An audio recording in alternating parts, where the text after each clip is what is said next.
All right, so this is level up 7.4, function notation and characteristics. If you'll remember, a couple lessons back, we talked about functions and how you can represent them. Remember, a function is something that when you put an input value in, you will get one and only one output. So for every input value you put into that function or into that relation, if you get one and only one value out on the other side, then that is a function. So every function is a relation, but not every relation is a function. So with that in mind, one of the ways that we talked about representing a function is with mapping diagrams. So the domain are our input or our independent variables, and our range is our output or our dependent variables. And in this example right here, every input has one and only one output. 3 only has 4, 2 only has 3, 0 only has 1. So it is a function. Same way with this. Even though these two inputs are mapping to the same range value, each input has one and only one output. So it is a function. In this example, this one input has two possible outputs. So this is not a function, not a function. And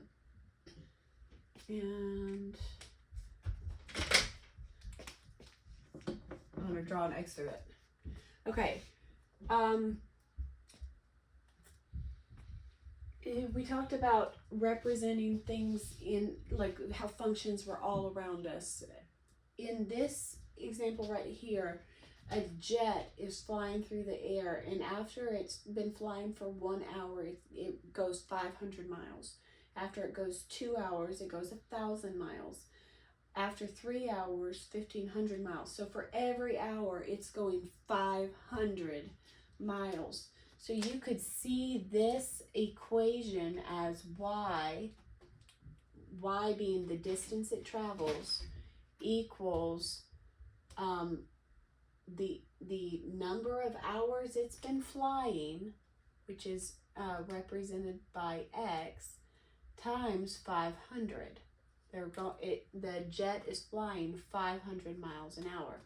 So for every hour it's flying, it's going 500 miles, so y equals 500x. Well, this lesson may seem a little bit silly because it's simply representing, oh,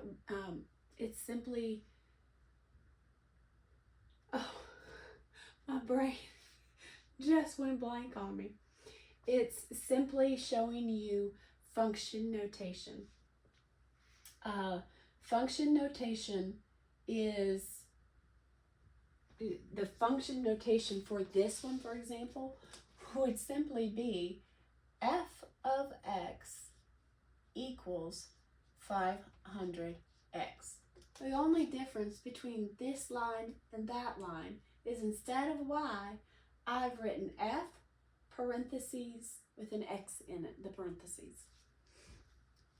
So that is called function notation.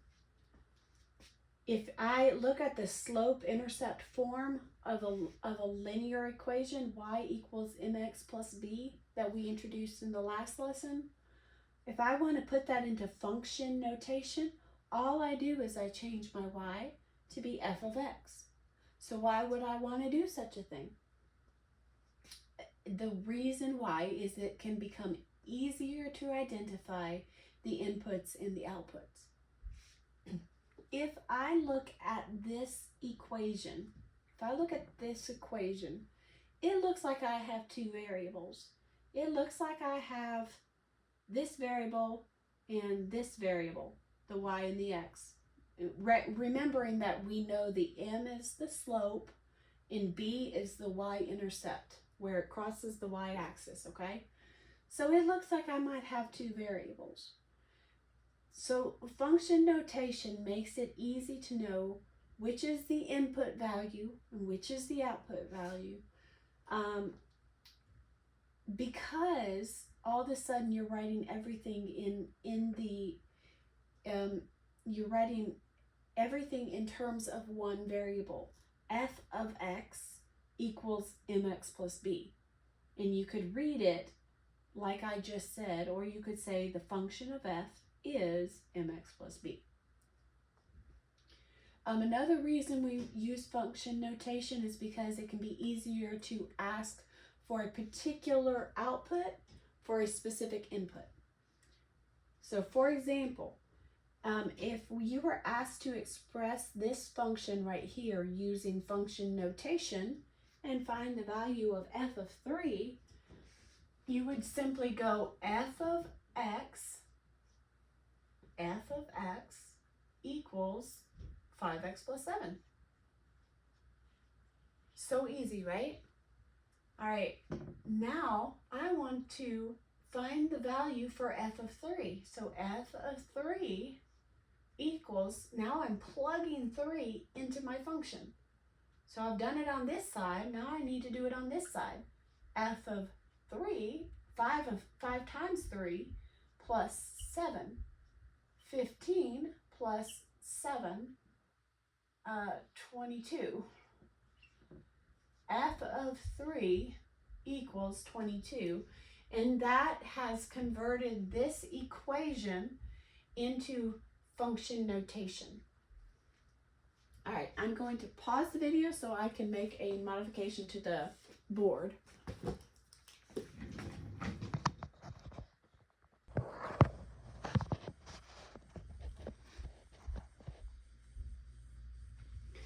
All right, so in the book, there are 2 examples of graphs. Here we have a graph that represents the temperature of a location as a function of the time. X represents the time of the day, and f of x is the temperature it was at that time of that particular day. So at the origin, at the point of origin, that's noon.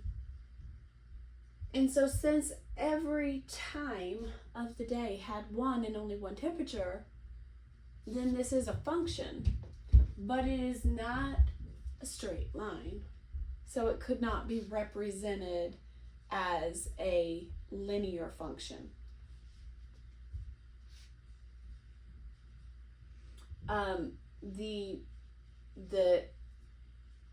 The graph that I had that had the jet going like that, that would be a linear equation where it looked like this because the jet was going at a constant speed. That's a linear equation, but this is not.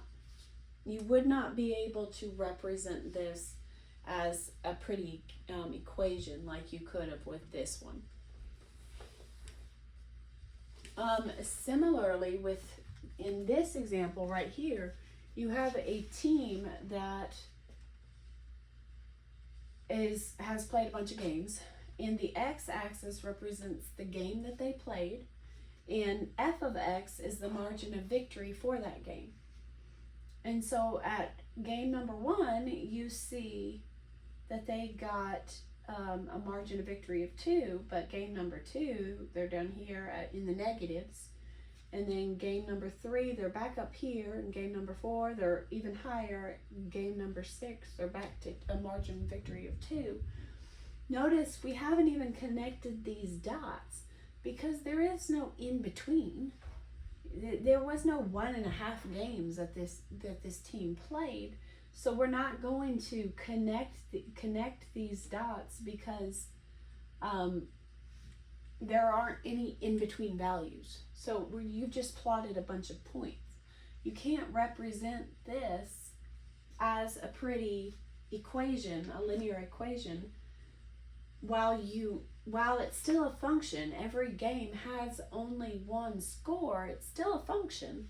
For every input, there is only one output. You don't have a equation that you can't write a pretty equation for either one of these two. So hopefully that makes sense. So some characteristics of functions are whether it's linear or nonlinear. Obviously this one is linear. It makes a straight line. These are nonlinear.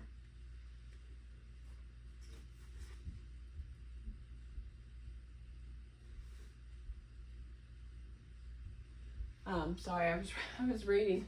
I thought I was telling you something wrong. This function is nonlinear. For every point in the, it is a function because for every point in the day you only have one temperature, but you can't write a pretty function for it. You can't write a pretty equation for it. Then we also have increasing or decreasing. So let me write it. Functions of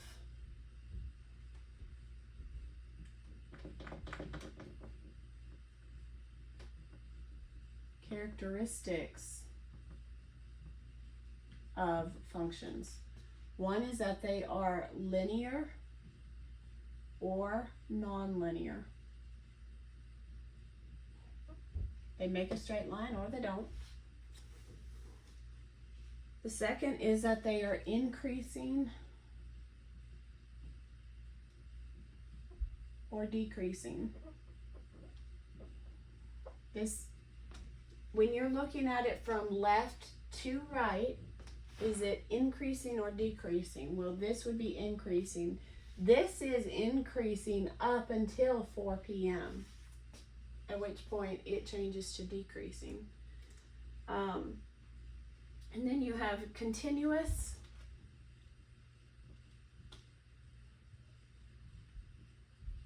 or discrete. These are continuous. These are this graph right here is also continuous. The temperature is constantly increasing. Like the temperature reached this at 5:30. Here's 6 a.m. At 5:30, it was this temperature. Like there is a, let me put it this way. For every input value in between 5 a.m. and 6 a.m., there was a temperature. So at 5:01 a.m., there was a temperature. At 5:30 a.m., there was a temperature. So it's continuous. There's always, for every possible input on this whole x-axis, the whole numbers and the fractional numbers, there's a output. It's continuous. This one, like I was already touched on earlier, you don't have a 1.5 gain. There's no score to represent. So we have discrete points that are not continuous. You wouldn't link them together. So I hope that makes sense. If it doesn't, it's on page 316 where you can go over the functions of characteristics and look at the graphs that they have in the Abeka book. Good luck with your work.